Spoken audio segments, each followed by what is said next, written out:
Bonjour et bienvenue sur TV Land, votre télévision locale, pour cette édition du lundi 21 mars.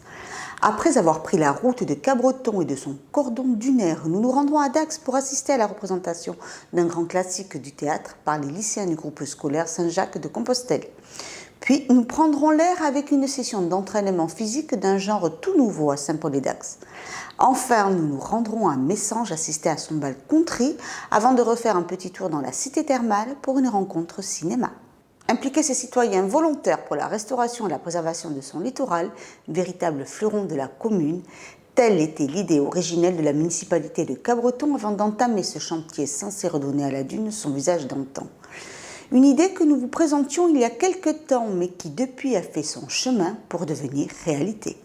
Découvrons donc la suite de cette initiative aux nombreuses vertus.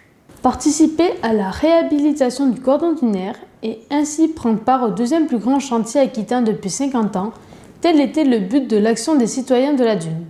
C'est le dernier parcours que l'on a à faire, nous, le dernier travail que l'on a à faire sur la dune, c'est de faire une plantation. Alors, les premières lignes, c'est de l'agropyrome. Et après, on fait une autre partie à l'arrière, un petit peu plus à l'arrière, c'est de l'oya. Ces deux plantes sont des chénans qui adorent le sable frais venant de l'océan et de la plage surtout. Donc c'est des plantes qui poussent quand même assez facilement.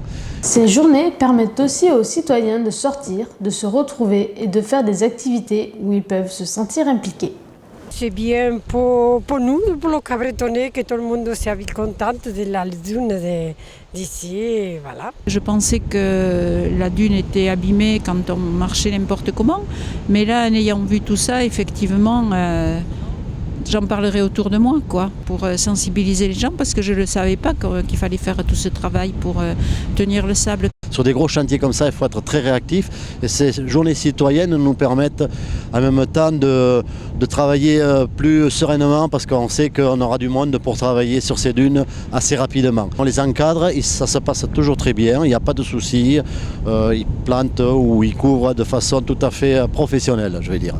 Mais moi, je suis spécialisé dans le trou, donc je fais des trous dans le sable, ce qui est assez facile puisqu'on a des outils adaptés. Et mes collègues enfouissent un végétal qui va parfaitement s'adapter aux conditions souhaitées pour fixer le sable.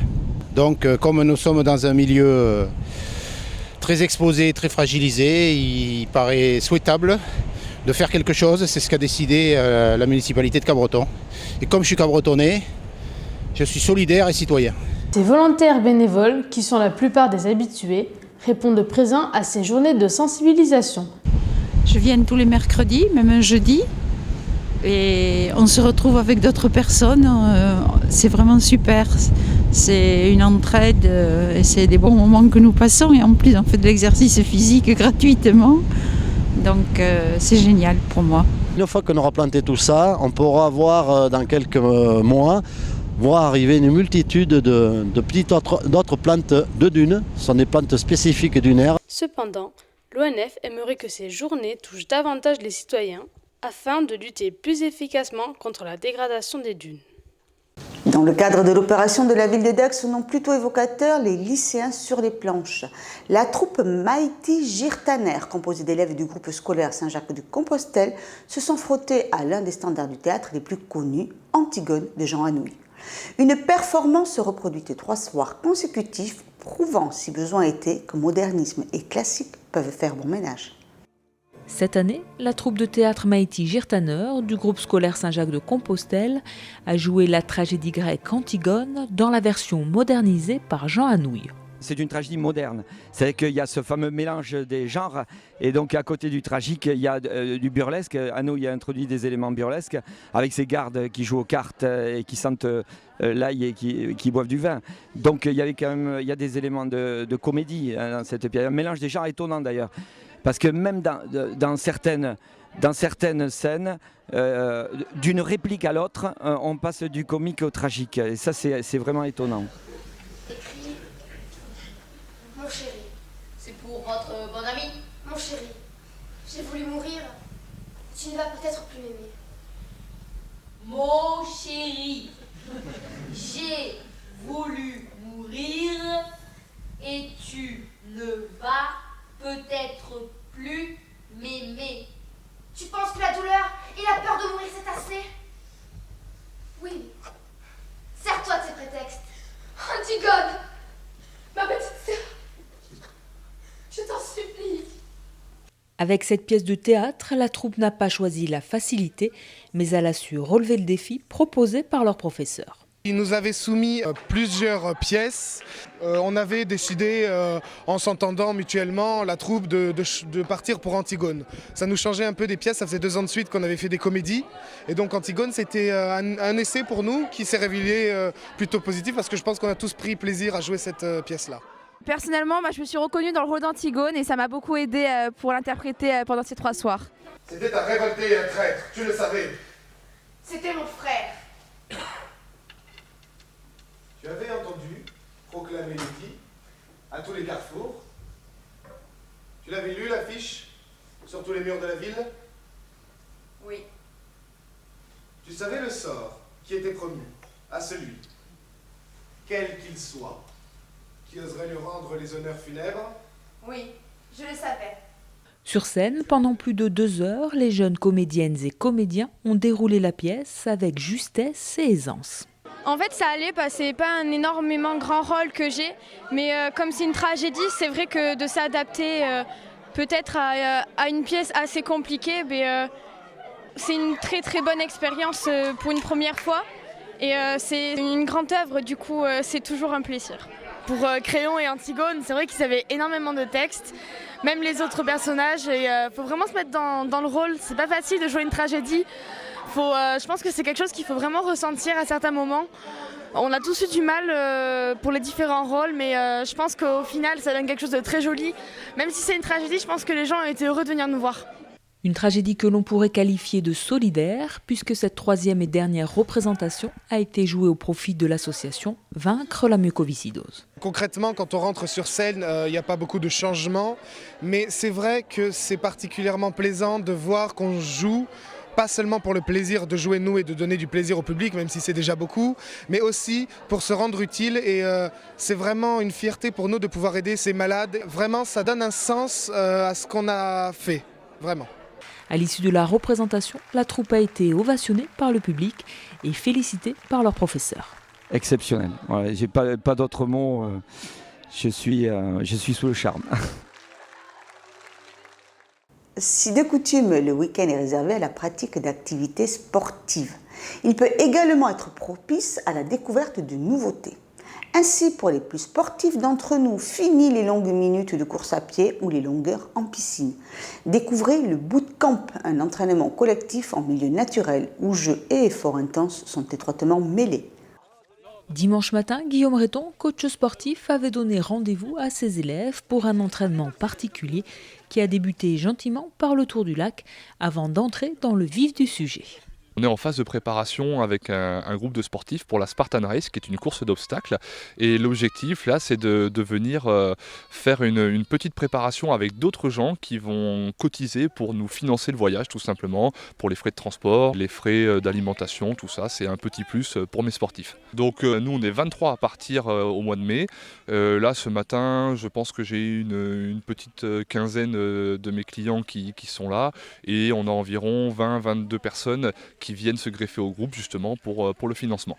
Pour ces nouveaux participants, c'était aussi l'occasion de découvrir un bootcamp et son ambiance. Très sympa, très convivial. Ouais, une bonne ambiance, on fait du sport quand même, c'est physique, mais bon, on oublie un peu ça par la bonne ambiance qu'il y a, quoi. Dépêche-toi et parle pas. Tu vois, c'est pas la première à te le dire. Le bootcamp à la base, c'est basé sur les exercices paramilitaires.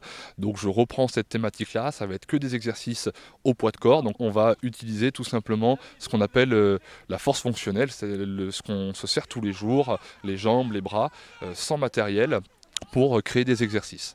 Avec cette matinée, les sportifs ont pu avoir un avant-goût de l'entraînement des Spartiates qui se préparent à la Spartan Race, l'une des courses d'obstacles les plus dures de l'Hexagone. Cette course, tout simplement, c'est une course d'obstacles qui est organisée par Reebok, qui est née aux États-Unis par la mode un peu du crossfit. Et donc c'est une course où il va y avoir des franchissements de palissades, des franchissements de bassins, des montées à la corde, des portées d'objets, de bûches, de parpaings, des retournements de pneus. et plein d'autres activités. Donc ce matin ça se veut très très ludique, pas forcément très intense par rapport à ce que certains connaissent, parce que j'ai des personnes qui sont vraiment novices et qui veulent juste participer. Donc forcément va y avoir des pompes, va y avoir des abdominaux, on va retrouver des mouvements rampés au sol, comme on ferait dans une préparation de type spartiate justement pour cette course-là. Ils vont vivre un petit peu le quotidien des athlètes que j'entraîne, mais sur un niveau inférieur, parce que le but c'est vraiment pas de dégoûter, c'est juste de les initier et peut-être de leur dire au mois d'octobre, si vous voulez venir avec nous, voilà un peu ce qui vous attend dans la préparation, et donc vous avez le temps de commencer à vous préparer. En attendant cet automne, début mai, le groupe des 23 Spartiates prendra le départ de la course de Saint-Jean d'Angély, un nouveau défi à relever pour ces sportifs. On a déjà fait des courses à obstacles plus fun, on va dire, et là on va faire la Spartan Race, qui est la course à obstacles, vraiment beaucoup plus sérieuse. Il y a le challenge, il y a le fait que ce ne soit pas qu'une seule course, on part pour un 13 km, et c'est pas juste que de la course d'endurance. On a donc des obstacles tous les 400 mètres à peu près.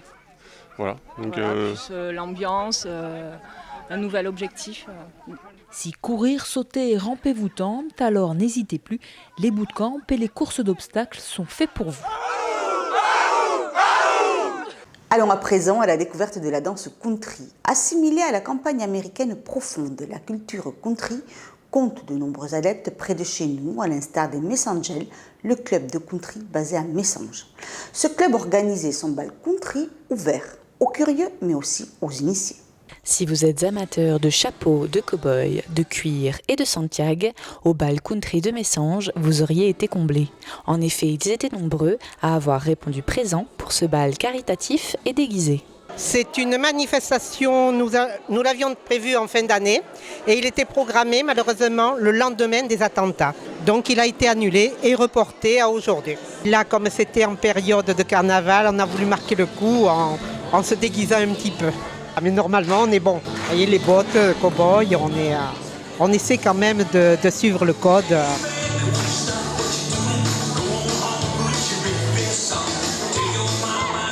Mais contrairement aux idées reçues, la danse country ne se cantonne pas à la musique country.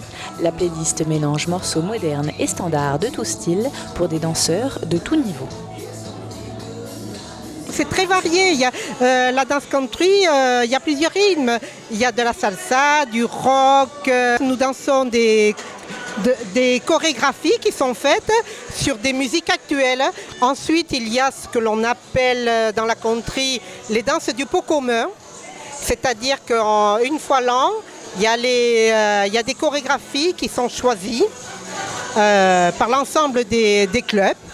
Et elles font partie du pot commun. Ces chorégraphies-là sont en règle générale apprises par tous les clubs. En règle générale, tous les animateurs jouent le jeu pour apprendre ces chorégraphies-là. En fait, on établit une liste avec toutes les chorés qui vont se faire dans l'après-midi. Et les couleurs, ça correspond au niveau. C'est-à-dire le bleu, c'est les débutants, rouge, c'est les niveaux 3 et plus, et noir, c'est les deuxièmes années. Voilà, c'est pour que les gens puissent se situer et savoir ce qu'ils vont pouvoir danser. Pour que les gens ne restent pas trop longtemps assis. Donc tout le monde, du coup, change d'une danse à l'autre. Rester assis n'était pas au programme. La danse country mêle synchronisation et amusement.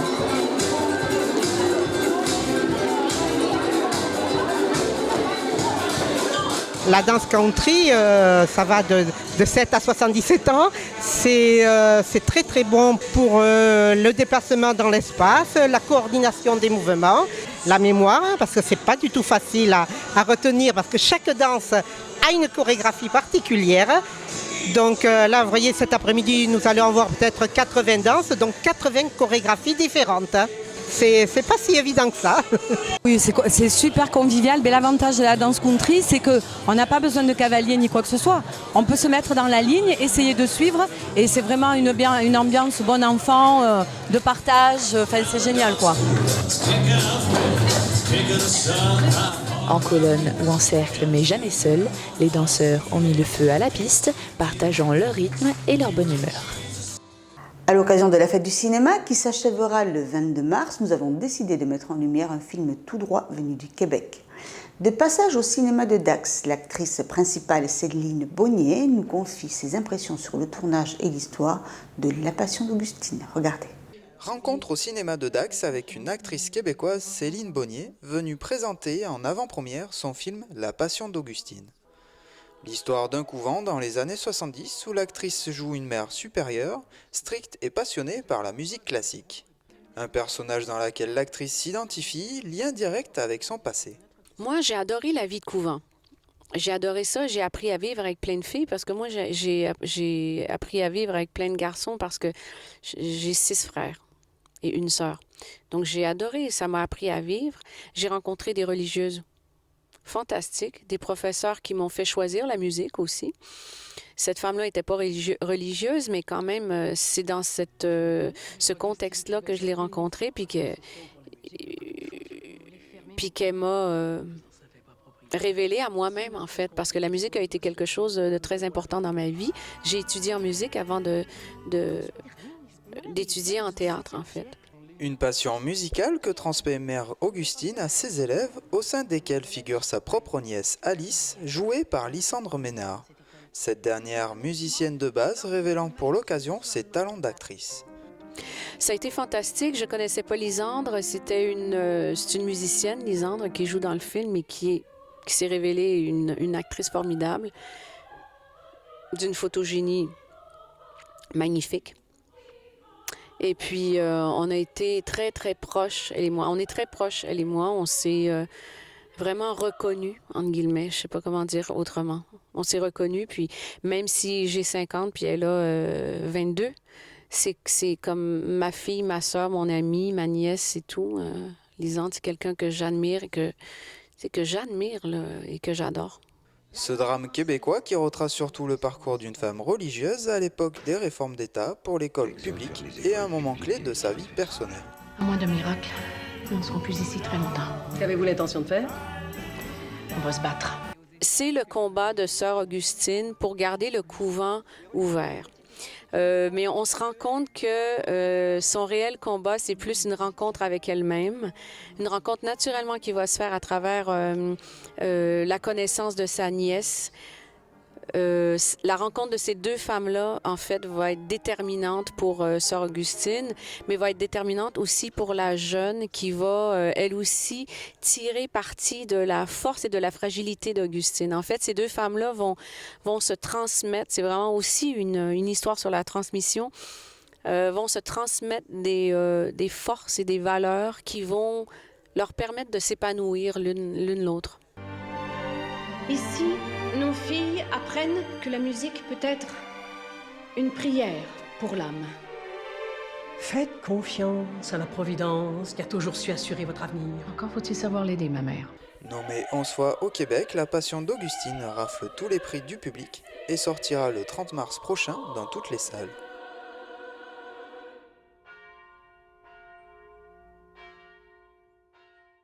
Voilà, cette édition maintenant terminée. Je vous remercie de nous avoir suivis. Je vous donne rendez-vous mercredi pour un nouveau journal de TV Land de votre télévision locale. En attendant, je vous souhaite de passer une bonne journée.